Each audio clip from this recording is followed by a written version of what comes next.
From the rolling valleys, across rivers and lakes, to the highest mountains.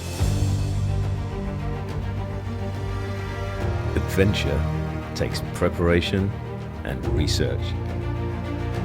Plan your next journey of discovery for what's to come.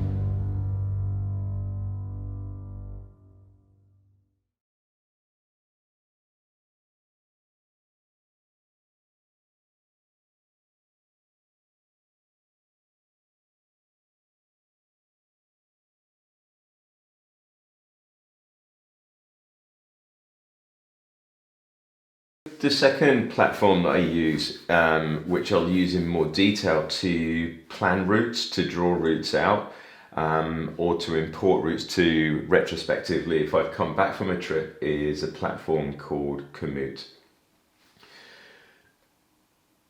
I'm not going to go too much into the functionality of it, as a training session for using the software, but you've got planned and completed records, so you can import completed ones, or you can highlight completed trips, and then you can actually plan your trips and draw the maps directly onto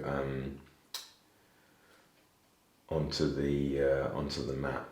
So it's exactly the same journey that I drew on using this software, and again you've got the brief overview here. You've got some options here to plan a day-by-day itinerary, and the really good thing about this piece of software is it's really intuitive.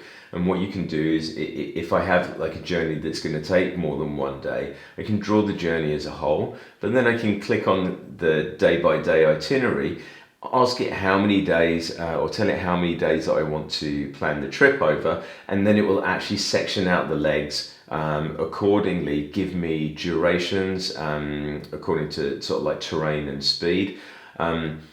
It'll also account for weather later on, nearer the time when you've got the weather included, and also it accounts for my fitness level that I put in there, as long as you're honest about how fit you are. Coming down here, the difference on Commute in comparison to the other one, and the reason why I use it for the planning, is this area here. So there you can see it's exactly the same profile that we can investigate and we can expand upon as we're going through the route, through days 1, 2 and 3. But also you can see these different keys here, and what that does is it actually tells me what sort of pathway I'm on. So here it's telling me I've got single track for 30.7 kilometers, path for 25.8 kilometers, cycleway, street, road and state road. And then over here it tells me what the surfaces are. So I've got alpine, and if I hover over it gives me the exact section which that relates to.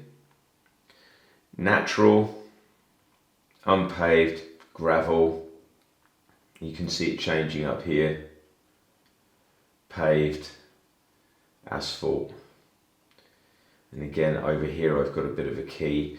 As I move through this area here, it also shows me single track, unpaved, gives me all of the elevation and gives me all of the incline. Obviously this area here is the steepest area of climb. It's not too bad. It looks steeper on the profile, but it's only about 7-8%. Single track and pretty rocky. And then down here, this is the bit that I was saying, you've got the forecast. So what you can do is you can actually click on see forecast, put on the dates that you're going to start. So let's say if I was going to start tomorrow, and I was going to start at 11 o'clock, and I'm going to save that.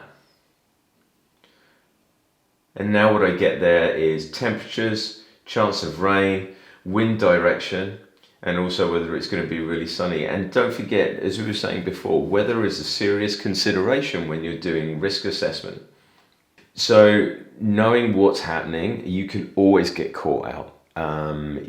Nature is the one thing that we have absolutely no control over.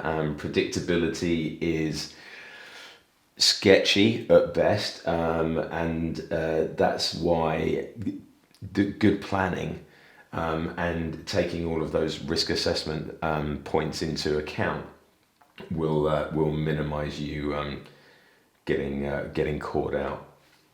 And also using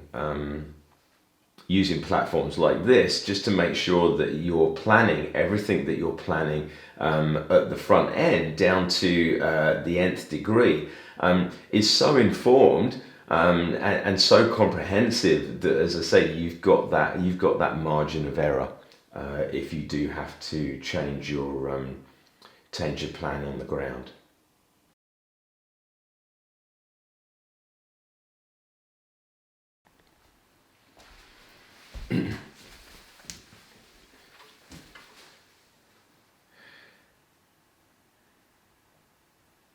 As we travel through the route, we can also change the weather conditions. This also gives us a better idea of what to expect.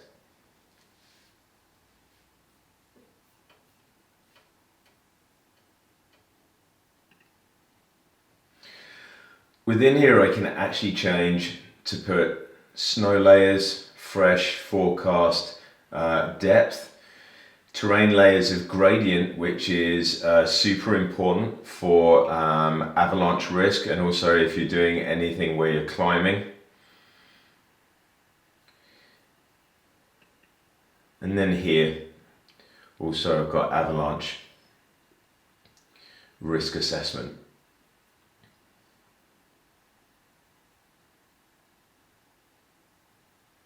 You can say from earlier on, I was saying about these terrain traps.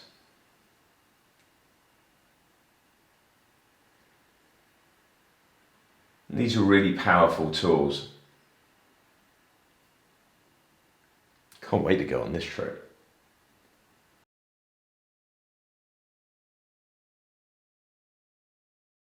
I think it's really important to look at risk assessment. I split my risk assessment up into 4 main areas. The first of those is the environment.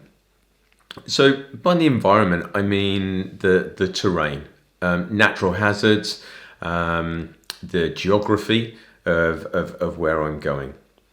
Especially if I haven't been somewhere before, I'll spend a lot of time looking on maps, doing some research around specific, what you might consider crux areas or trigger points that might be an area of concern. But one of the other things that I also do and I utilize quite a lot is local knowledge. It's really important, again, the same as in the planning stage and formulating your ideas, is that you realize that this isn't something that you can always do just on your own. And the asking for help and getting more help actually, in this instance can make for things to be a lot safer. So natural hazards could be rivers, could be mountains, gradients of mountains, avalanche statuses for an area depending on the time of year, or just specific avalanche traps. Really trying to forward plan. One of the standing jokes, and it's a mistake that I've made in the past, is that you can look at a route and you can say, that's great, it's going to be 20 kilometers in a day. I can easily do that with the amount of weight that I'm carrying, and it's on single track or across country. And then what you've forgotten to do is you've forgotten to look at elevation, or you haven't taken into account elevation. It's definitely something that I've done at the beginning. And then your 20k in a day suddenly turns into 10 kilometers in a day. And then when you factor in the fatigue and the cumulative fatigue, that 10 kilometers in a day then goes down to 8 kilometers in a day. And then all of a sudden, your multi-day itinerary has completely gone out of the window. So the next thing that I look at is weather. If it's a fairly short timeline before your departure, then you're going to be looking at live weather updates. You're going to be looking at, a good, I don't know, sometimes I even have a look at a good 3 weeks out, 4 weeks out, especially around the winter time. If I'm going to an area in the winter, looking at what the weather's doing on a day-by-day basis, getting a feel for the environment, getting a feel for the cycles of weather that are going through in that area. This obviously, again, in the winter is really significant because then you can start looking at snowfall, fresh snowfall, snowpack, wind direction. When you're looking to ascertain avalanche risk, and avalanche safety, obviously that's a completely different subject, but that's the kind of thing that you might be looking for around that time of year. If it's a long duration before your departure, in other words, your journey's not going to start for a few months, then you've always got historical weather records. And they're really, really useful. You can go back last year, the year before, 5 years ago, have a look at the weather for the time of year that you're going to be there, and it'll at least give you some kind of indication, although nowadays with climate change, that's maybe you might want to go back too far, but it does give you some kind of indication as to what sort of weather you're likely to expect. And of course, that's going to have a really big bearing on equipment that you take and clothing. The next thing on my list is the social situation. And what I mean by that is doing your research on politically and socially what is happening in the area that you're going to. And this is probably something that people don't do enough of, even when they're going on holiday, let alone going on an expedition or a journey where they may be alone, they may be carrying a lot of equipment. So it's very, very important that if you're going to an area of a sensitive nature, where there's a requirement for you to be aware of what's going on socially and politically at that time that you're going to travel, it's going to have a huge benefit on your safety. Again, look at the internet, do some research, but again, with this area, one of the most important things you can do is talk to people. The people that you really want to be talking to come in two different forms. One of them is officials. And when I say officials, I mean local officials. Talk to embassies, talk to local travel resources, and just kind of get an idea from a local viewpoint. Are there any considerations? Are there any political or social considerations or anything that I need to be bearing in mind before I go, or be aware of before I go? And these things as well, these social risk assessments, this is something that you'll continue to do all the way through as well. It's not something that you just do at the front end. The other form is talking to people who've already been there.